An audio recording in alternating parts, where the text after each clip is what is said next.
Hai Ghostimates, this is Ghost, gosipan seram terkini.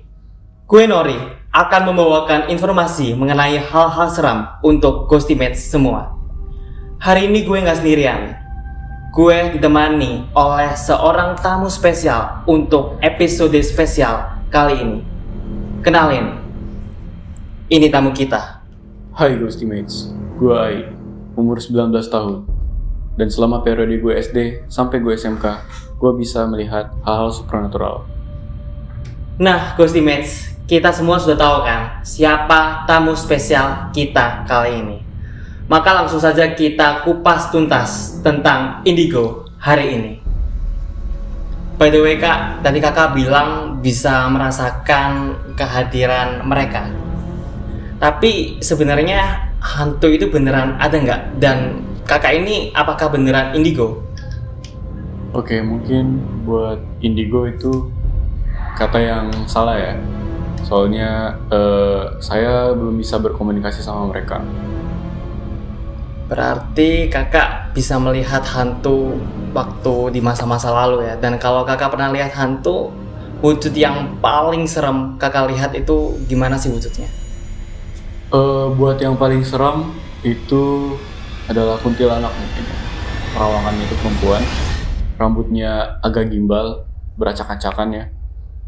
Matanya bolong dan mulutnya itu selalu dibuka lebar. Mukanya pucat.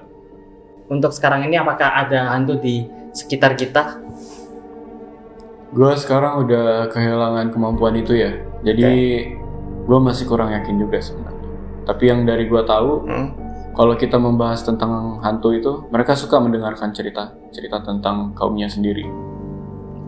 Lalu sebelum kemampuan kakak hilang, boleh nggak diceritain ke Ghostimates semuanya yang ada di rumah pengalaman yang paling serem dan paling berkesan untuk kakak yang nggak bisa kakak lupain sampai sekarang? Pertama kali muncul itu pada saat saya lagi masih SD. Di situ tengah malam saya belum bisa tidur. Akhirnya saya bangun dari tempat tidur dan saya melihat sosok perempuan itu pertama kali di situ. Benar-benar cuma setengah badan, matanya bolong, mulutnya terbuka lebar dan menatap ke arah saya. Kulitnya bener-bener pucat dan sedikit kayak ada kerak gitu. Dan rambutnya berantakan dan lumayan melayang. Kalau tadi kita sudah membahas tentang pengalaman kakak mengenai hal-hal mistis di masa lalu, sekarang gue mau coba untuk mendengar asumsi kakak mengenai mitos-mitos. Menurut kakak, jika ada pohon pisang, bener gak sih kalau pohon pisang itu merupakan rumah dari para hantu-hantu yang tinggal di sana? Itu bisa benar. Bahkan untuk di Makassar sendiri, gue asli Makassar, dipercaya kalau pohon pisang itu sebenarnya ada indikasinya kalau itu merupakan rumah hantu. Nah, terus kalau kita nyisir rambut sambil ngaca, sambil bersiul, apakah katanya bisa mendatangkan hantu? Kalau itu gue bisa bilang bisa aja. Soalnya gue pernah punya pengalaman. Jadi tempat tidur gue itu lumayan rendah. Di samping tempat tidur gue itu ada buffet. Di situ ditaruh cermin yang lumayan panjang, cermin buat full body. Tapi gue sudah kecapean pada malam itu dan gue udah nggak bisa pindahin. Jadi gue tidur aja menghadap ke cermin itu. Awalnya tidak terjadi apa-apa sampai akhirnya gue terbangun tengah malam.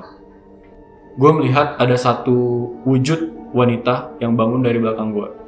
Tapi pas wujud itu bangun, gue nggak merasakan tempat tidur gue bergerak sama sekali. Jadi gue yakin kalau itu bukan manusia. Oke. Selanjutnya, kalau kita cium bau melati sambil mendengarkan suara anjing yang melolong, itu katanya menandakan mereka ada. Kalau gue sendiri belum ada pernah pengalaman dengan bau melati. Tapi untuk anjing yang melolong, itu dalam banyak keyakinan, hewan sebenarnya bisa melihat apa yang kita tidak bisa lihat.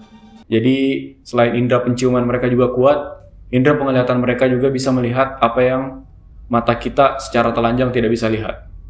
Jadi kalau ada anjing yang menolong, itu tidak menutup kemungkinan mereka melihat satu arwah jahat atau satu arwah saja yang ada di sekitar mereka.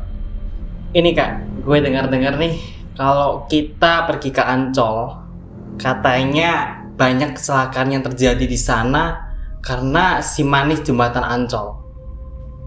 Itu tuh menurut kakak beneran nggak sih? Suatu hal yang bisa gue pastikan, hantu itu tidak manis. Jadi kita harus berhenti romanticizingnya. Kaum kita dan kaum mereka itu berbeda. Dan semua yang mereka bawa ke kita itu cuma kesialan. Jadi memanggilnya manis, tentu itu adalah sebuah kesalahan. Dan kalau untuk kecelakaan, itu bisa aja banyak faktor. Tapi kalau misalnya keberadaan dia memang menjadi faktor dari kecelakaan itu, terbukti lagi poin saya, jangan sampai kita romanticizing hantu.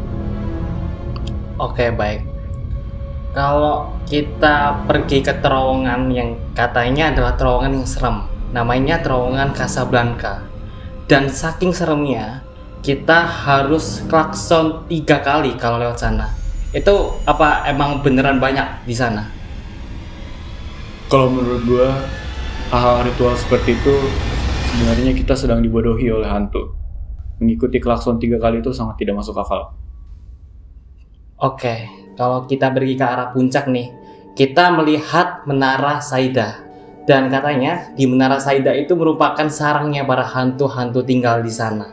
Itu beneran sarangnya atau karena memang nggak ada tempat lagi untuk mereka? Gimana menurut kakak? Jadi hantu itu sebenarnya mereka juga tidak senang tinggal bersama kita. Jadi mereka selalu berada di tempat yang kotor. Makanya biasanya itu akan ketahuan rumah yang ada isi hantunya karena tidak ada lagi hawa manusianya.